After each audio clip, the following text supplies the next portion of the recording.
Understanding feeler gauge, a tool in precision measurement. Hello everyone, and welcome to our English language learning channel. Today, we're going to explore a very specific phrase, feeler gauge. This term might be new to many of you, but it's a common tool in mechanical and engineering fields. Let's dive in and understand what a feeler gauge is, how it's used, and why it's important. A feeler gauge is a tool used to measure gap widths. It's essentially a set of thin metal strips of varying thicknesses. Each strip is marked with its thickness. Mechanics, engineers, and even musicians use feeler gauges to measure gaps or spaces between two parts. For instance, in automotive work, it's used to set the gap on spark plugs.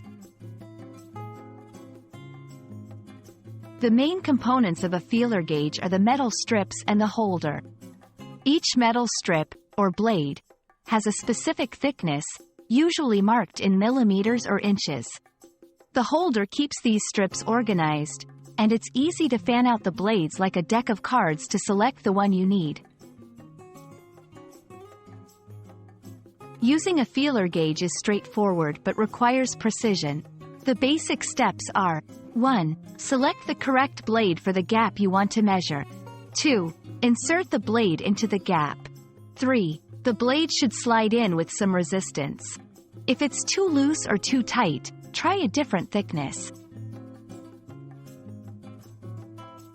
Feeler gauges are used in various fields: automotive, adjusting valve clearances, spark plug gaps; manufacturing, ensuring machinery parts fit correctly; music, setting the action on stringed instruments like guitars.